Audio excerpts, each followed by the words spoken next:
Welcome to கல்வி IAS academy YouTube channel. 6th January 2024 Tamil current affairs analysis பார்க்க போகிறோம்.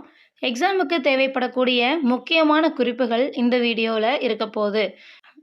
இதை நீங்கள் கேட்குறதோடு மட்டும் இல்லாமல் நோட்ஸ் எடுத்து வச்சு அதை ரிவைஸ் பண்ணிக்கிட்டே இருந்தீங்க அப்படின்னா ரொம்பவே யூஸ்ஃபுல்லாக இருக்கும். எக்ஸாம் அப்போ உங்கள் கையிலையும் ஒரு கரண்ட் அஃபயர்ஸ் கம்பைலேஷன் இருக்கும். ஸோ நம்ம நியூஸ் பார்க்கலாம் பாருங்கள். பொங்கல் பரிசு தொகுப்புடன் ரூபாய் 1000 முதல்வர் மு.க. ஸ்டாலின் அறிவிப்பு. ஸோ இங்கே 3 ஆண்டுகளில் பரிசு தொகுப்புகள் கொடுத்துருக்காங்க. அது மட்டும் இல்லை, இந்த வருஷம் என்ன டிஃப்ரெண்ட் அப்படிங்கிறத ஒரு பாக்ஸில் கொடுத்துருக்காங்க பாருங்கள். ஸோ கடந்த ஆண்டு அரிசி பெறும் குடும்ப அட்டைதாரர்கள் மற்றும் முகாம் வாழ் தமிழர்கள் என 2,19,00,000 குடும்ப அட்டைதாரர்களுக்கு ரொக்கத்தொகை வழங்கப்பட்டது. ஆனால் இப்போது அறிவிக்கப்பட்டுள்ள பொங்கல் பரிசுக்கான ரொக்கத்தொகை அறிவிப்பில் மத்திய மாநில அரசு ஊழியர்கள், வருமான வரி செலுத்துவோர், பொதுத்துறை பணியாளர்கள், சர்க்கரை அட்டைதாரர்கள், எந்த பொருளும் பெறாதோர் ஆகியோரை தவிர்த்து மற்ற குடும்ப அட்டைதாரர்களுக்கு வழங்கப்படும் என்று அறிவிப்பு செய்யப்பட்டுள்ளது.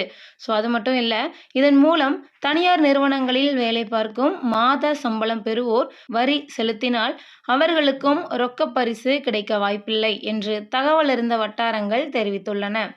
தென் நெக்ஸ்ட் நியூஸ் பாருங்கள். ஒரு விமான நிலையத்திற்கு பெயர் சூட்டப்பட்டிருக்கு. எந்த விமான நிலையம் அப்படின்னா அயோத்தி விமான நிலையம் தான். ஸோ அதுக்கு மகரிஷி வால்மீகியுடைய பெயர் சூட்டப்பட்டுள்ளது. ரொம்பவே முக்கியமான ஒரு விஷயம், நோட் பண்ணி வச்சுக்கோங்க. Very very important. Then next news பாருங்கள். சோமாலியா கடலில் கடத்தப்பட்ட கப்பல் அதிரடியாக மீட்டது இந்திய கப்பல் படை. வடக்கு அரபிக் கடலில் சோமாலியா அருகே இந்தியர்களுடன் வியாழக்கிழமை கடத்தப்பட்ட MV லீலா நார்ஃபோக் சரக்கு கப்பலை இந்திய கடற்படையின் INS சென்னை கப்பலில் கமாண்டோ படையினர் சென்று அதிரடியாக மீட்டனர்.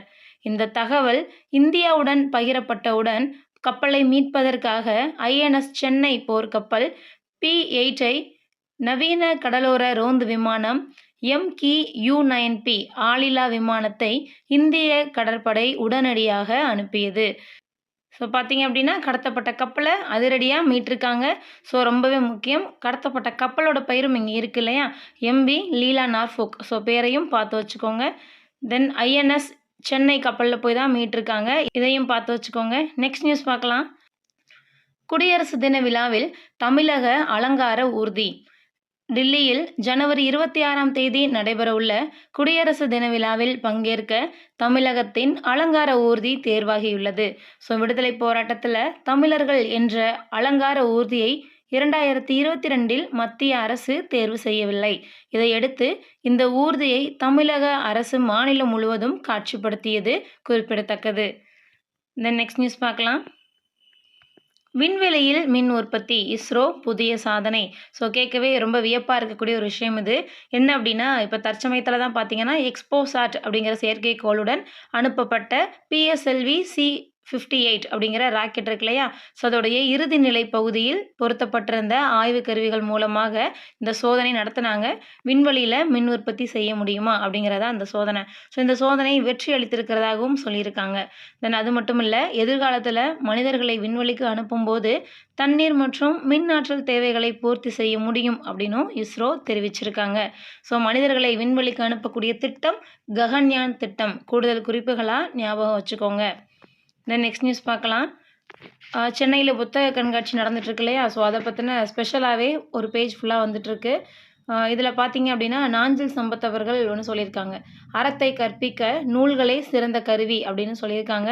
தென் நெக்ஸ்ட் ஒன் பாருங்கள். இந்த 2023ஆம் ஆண்டிற்கான சாகித்ய அகாடமி விருது பெற்ற நூல் நீர்வழி படுவும். இதன் ஆசிரியர் தேவி பாரதி. அதை இங்கே கொடுத்துருக்காங்க, நோட் பண்ணி வச்சுக்கோங்க.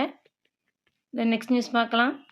1000 ஆண்டுகளுக்கு முன்பே அனைத்து துறைகளிலும் தமிழர்கள் நிபுணத்துவம் என்று முன்னாள் நீதிபதி வே. ராமசுப்பிரமணியன் அவர்கள் குறிப்பிட்டிருக்காங்க. நெக்ஸ்ட் நியூஸ் பார்க்கலாம். சென்னையில் ஜனவரி 9 மற்றும் 10ஆம் தேதிகளில் உலகத் தமிழர் பொருளாதார மாநாடு. 10வது உலகத் தமிழர் பொருளாதார மாநாடு சென்னையில் 9 மற்றும் 10ஆம் தேதிகளில் நடைபெற இருக்கு. தென் அது மட்டும் இல்லை, இந்த மாநாட்டில் உலகம் முழுவதும் இருக்கக்கூடிய தொழிலதிபர்கள், தொழில் முனைவோர், சுய தொழில் புரிபவர்கள், ஆராய்ச்சியாளர்கள் உட்பட பல்வேறு தரப்பினர்களும் வருகை தரப்போகிறதா சொல்லியிருக்காங்க.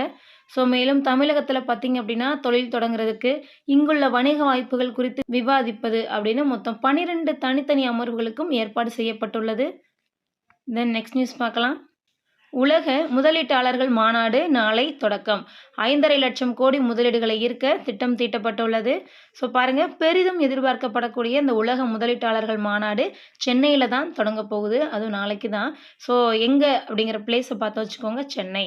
ஸோ இந்த மாநாட்டை முதல்வர் மு.க. ஸ்டாலின் அவர்கள் தொடங்கி வைத்து உரையாற்றுகிறார். ஸோ மாநாடு தொடக்க விழாவில் மத்திய ஜவுளி, வர்த்தகம், தொழில்துறை இந்த மாதிரி அனைத்து பிரிவை சார்ந்த அமைச்சர்களுமே கலந்து கொள்வார்கள் அப்படின்னு எதிர்பார்க்கப்படுது.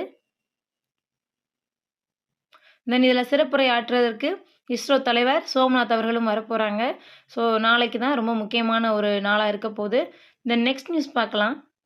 ஒரு ஆர்டிக்கல் கொடுத்துருக்காங்க, தமிழ் பயிற்று மொழி ஆக வேண்டும் அப்படிங்கிற ஆர்டிக்கல். அதில் ஹைலைட் பண்ணது பாருங்கள். பாடமொழியாகவும் பயிற்று மொழியாகவும் இல்லாவிட்டால் அது எவ்வளவு சிறப்பிற்குரிய மொழியாக இருந்தாலும் அழிந்து போய்விடும். இயேசுநாதர் பேசிய ஹீப்ரு என்ற எபிரேய மொழி, புத்தர் பேசிய பாலி மொழி போன்ற மொழிகள் இன்று வழக்கிலிருந்து போனதற்கு இதுதான் காரணம் அப்படின்னு குறிப்பிடப்பட்டிருக்கு. ஸோ புத்தர் பேசிய மொழி பாலி மொழி பார்த்து வச்சுக்கோங்க. தென் நெக்ஸ்ட் நியூஸ் பார்க்கலாம். அமைச்சரை ஆளுநர் நீக்க முடியாது, உச்சநீதிமன்றம் தெரிவிச்சிருக்காங்க. ஸோ செந்தில் பாலாஜி அவர்களுடைய வழக்கு தொடர்பான விஷயம்தான் இது. இது குறித்து எக்ஸாமில் முக்கியமாக வரக்கூடிய ஒரு விஷயம் இருக்குது பாருங்கள். அரசியலமைப்பு சட்டப்பிரிவு 136 என்பது மேல்முறையீட்டு மனுக்களை அனுமதிக்கும் உச்சநீதிமன்றத்தின் விருப்புரிமை அதிகாரங்களை குறிப்பிடுவதாகும் அப்படின்னு சொல்லியிருக்காங்க. So article 136. Then next one பார்க்கலாம். L1 புள்ளியை இன்று அடைகிறது ஆதித்யா விண்கலம். ஸோ ஆதித்யா விண்கலம் திட்டமிட்ட இலக்கான L1 புள்ளியை இன்று மாலை 4 மணிக்கு சென்றடைந்ததாக இஸ்ரோ தெரிவிச்சிருக்காங்க. ஸோ அதன்படி பார்த்தீங்கன்னா ஆதித்யா L1 அப்படிங்கக்கூடிய அதிநவீன விண்கலம் வடிவமைக்கப்பட்டு PSLV C-57 ராக்கெட் மூலம் ஆந்திர மாநிலம் ஸ்ரீஹரிகோட்டாவில் இருந்து வெற்றிகரமாக கடந்த ஆண்டு செப்டம்பர் 2ஆம் தேதி விண்ணில் செலுத்தப்பட்டது. ஸோ இன்று அது லக்ராஞ்சன் பாயிண்ட்டை ரீச் பண்ணியிருக்கு. நெக்ஸ்ட் நியூஸ் பாருங்கள். புவி அறிவியல் ஆராய்ச்சி மற்றும் கண்காணிப்பு தொடர்புடைய திட்டங்களுக்கு பிருத்திவி விக்யான், அதான் அந்த திட்டத்துடைய பெயர், மத்திய அமைச்சரவை ஒப்புதல் கொடுத்துருக்காங்க. ஸோ இது ரொம்பவே முக்கியமான ஒன்று. பிருத்வி விக்யான் அப்படின்னா என்ன? புவி ஆராய்ச்சி. ஸோ புவின்றதே நீங்கள் பிருத்திவி அப்படின்ற பேரில் நம்ம குறிப்பிடலாம். ஆன்ஷியன் டைம்ஸ்லலாம் நீங்கள் படிச்சிருந்தீங்கன்னா நல்லா ஞாபகம் இருந்திருக்கும். ஸோ பிருத்திவி அப்படின்றது பூமியை குறிக்கக்கூடிய ஒரு வார்த்தை. இதை வச்சு நீங்கள் ஞாபகம் வச்சுக்கலாம். பிருத்திவி விக்யான் பேரை பார்த்து வச்சுக்கோங்க. மத்திய புவி அறிவியல் அமைச்சகத்தின் 2021 முதல் 26ஆம் ஆண்டு வரையில் மேற்கொள்ளப்பட உள்ள இந்த திட்டம் வளிமண்டலம் மற்றும் காலநிலை ஆராய்ச்சி, துருவ அறிவியல், தாழ் வெப்பமண்டல ஆராய்ச்சி, நில அதிர்வு மற்றும் புவி அறிவியல் உள்ளிட்ட தற்போது மேற்கொள்ளப்பட்டு வரும் 5 துணை திட்டங்களையும் உள்ளடக்கியுள்ளது அப்படின்னு தெரிவிச்சிருக்காங்க. தென் அது மட்டும் இல்லை, கயானால இருந்து கச்சா எண்ணெய் கொள்முதல் செய்யப்பட்டு இருக்கு. ஸோ தென் அமெரிக்க நாடாக இருக்கக்கூடிய கயானால இருந்து கச்சா எண்ணெய் கொள்முதல் மற்றும் ஹைட்ரோ கார்பன் துறையில் ஒத்துழைப்பை மேற்கொள்வது தொடர்பாக 5 ஆண்டுகால புரிந்துணர்வு ஒப்பந்தத்திற்கு மத்திய அமைச்சரவை ஒப்புதல் அளித்துள்ளது. ஸோ கயானா கச்சா எண்ணெய் பேரே ரைமிங்காக இருக்கும், பார்த்து வச்சுக்கலாம். தென் நெக்ஸ்ட் ஒன் பாருங்கள். இந்திய விண்வெளி மையத்துடைய சார்பில் அடுத்த ஆண்டு தொடக்கத்தில் விண்ணில் ஏவுவது அப்படின்னு சொல்லி புரிந்துணர்வு ஒப்பந்தம் போட்டிருக்காங்க. ஸோ இஸ்ரோவும் மொரிஷியஸ் உடன் இணைந்து சிறிய செயற்கைக்கோள். ஸோ இஸ்ரோ சொல்கிறோம் இல்லையா, இந்திய விண்வெளி ஆராய்ச்சி மையம். ஸோ அவங்க மொரிஷியஸ் கூட சேர்ந்து சிறிய அளவு செயற்கைக்கோளை உருவாக்கலாம் அப்படின்றதுக்கான புரிந்துணர்வு ஒப்பந்தம் போடப்பட்டுள்ளது. தென் அது மட்டும் இல்லை, இந்தியா US-8 ஒப்பந்தமும் நிறைவேறியுள்ளது. ஸோ இது எதற்காக அப்படின்னா, இந்திய ரயில்வே வரும் 2030ஆம் ஆண்டுக்குள் 0 கார்பன், அதாவது கரியமில்ல வாயு உமிழ்வு இலக்கை எட்ட உதவும் அப்படிங்கிறதுக்காக தான் இந்த ஒப்பந்தம். ஸோ இதில் பார்த்தீங்க அப்படின்னா, சர்வதேச மேம்பாட்டுக்கான அமெரிக்க முகமை என்று சொல்லக்கூடிய US-8 அமைப்புடன் இந்தியா மேற்கொள்ளவிருக்கும் புரிந்துணர்வு ஒப்பந்தத்திற்கு மத்திய அமைச்சரவை ஒப்புதல் அளித்துள்ளது. ஸோ எந்தெந்த கண்ட்ரி கூட எதுன்னு பார்த்து வச்சுக்கோங்க. கயானா கச்சா எண்ணெய் ரைமிங், மொரிஷியஸ் கூட செயற்கைக்கோள், தென் இந்தியா US-8 ரெண்டும் சேர்ந்து ரயில்வேல 0 கார்பன். இதுதான் ரொம்ப முக்கியமானது. இந்த திட்டங்களுக்கான ஒப்புதல் வழங்கப்பட்டிருக்கு. நெக்ஸ்ட் நியூஸ் பார்க்கலாம்.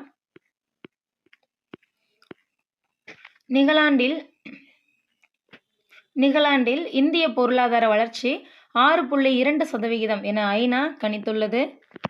நெக்ஸ்ட் நியூஸ் பார்க்கலாம்.